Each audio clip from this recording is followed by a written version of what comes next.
Vamos falar de uma coisa super importante que tem gerado algumas dúvidas, principalmente nesse último mês, que é sobre doença do trabalho.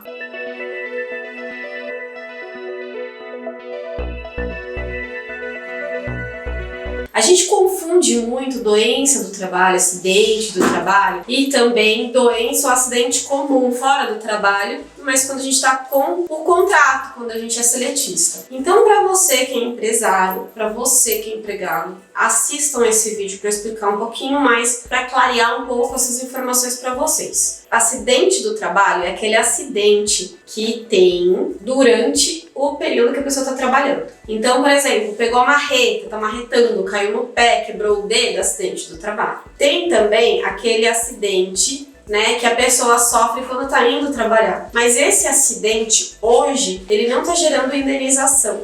Gente, a reforma trabalhista e a jurisprudência tem modificado esse acidente que a gente chama de in itinere, que é quando a pessoa está se deslocando da casa para o trabalho ou do trabalho para casa. O acidente do trabalho, ele pode se dar de duas maneiras. Aquele acidente que prorroga-se por mais de 15 dias ou aquele acidente que é menor do que 15 dias. Para aqueles acidentes que são maiores que 15 dias, você tem a estabilidade de 1 ano quando voltar ao trabalho. Mas para aqueles que quebraram o dedo, por exemplo, ou sofreram algum acidente do trabalho, mas ficaram afastados por menos de 15 dias, não tem direito à estabilidade. O que gera direito à estabilidade é o afastamento pelo INSS, que é gerado a partir do 16º dia de afastamento. E o que acontece com a doença do trabalho e a doença comum? Muita gente entende que afastou também pelo INSS tem direito a esse período de estabilidade, na verdade não tem. Se você está afastado pelo INSS por uma doença comum,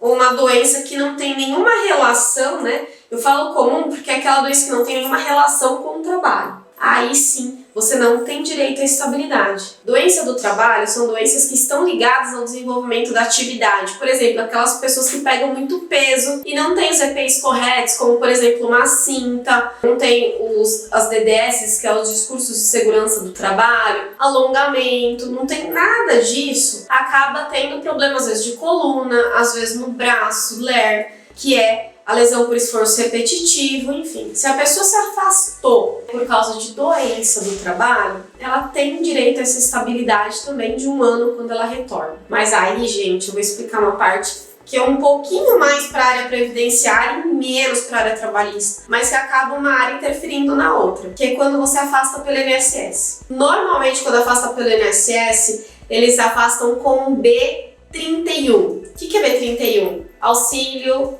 doença, auxílio acidente comum. O B31 não gera a estabilidade. Precisa entrar com um processo, muitas vezes contra o INSS, ou ir lá no INSS e fazer com que eles façam a retificação da informação. Porque é o B91 que gera essa estabilidade. Aí, quando retorna do trabalho, tem direito a essa estabilidade, essa garantia de emprego durante 1 ano. Tem muita gente que tem doenças bem complicadas, no caso de câncer, ou às vezes tá com um probleminha de saúde, tá fazendo um tratamento médico e é dispensado da empresa. Se não comprovar que a dispensa originou por causa do tratamento médico, não é uma dispensa discriminatória, não tem direito à reintegração, também não tem direito à estabilidade. A estabilidade ela só é gerada se for doença ou acidente do trabalho, afastamento B91. É importante lembrar que algumas pessoas podem emitir a CAT, que é o comunicado de acidente do trabalho, e a CAT também deve ser emitida no caso de doença do trabalho, tá? Não é só o acidente, não é limitada só ao acidente do trabalho. Então, nesses casos também é importante emitir a CAT. Mas só a empresa pode emitir a CAT?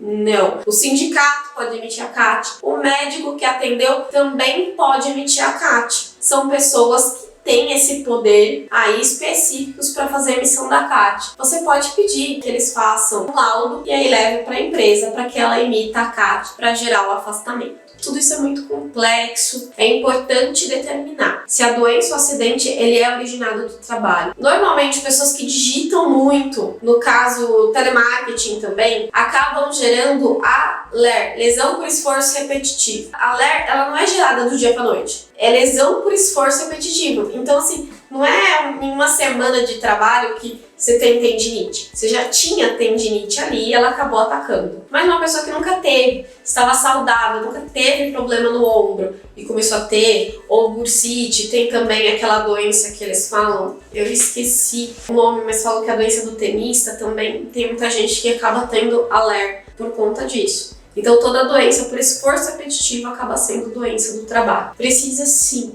verificar cada situação. Certas profissões necessitam de periodicamente fazer exames para verificar como está a saúde daquele empregado. Então é importante, conforme a empresa que faz essa assessoria para vocês, e se vocês têm um técnico de segurança do trabalho, que faça a avaliação de quanto em quanto tempo precisa ser repassada essa revisão, né? Fazer um check-up do trabalho. Porque não só um check-up de saúde normal que a gente costuma fazer, mas tem um check-up também referente a doenças do trabalho, que é super importante, aí ter o acompanhamento. Até inclusive, para que quando uma pessoa entre com uma reclamação trabalhista falando que ela está com doença do trabalho, tenha documentos para comprovar que aquela doença nada tem a ver com as atividades desenvolvidas pelo empregado. As dispensas, elas precisam ser avaliadas se é doença, se é acidente do trabalho, se a pessoa teve afastamento pelo INSS ou não teve. Não tendo afastamento pelo INSS, não tem estabilidade. Se teve afastamento pelo INSS, mas nada tem a ver com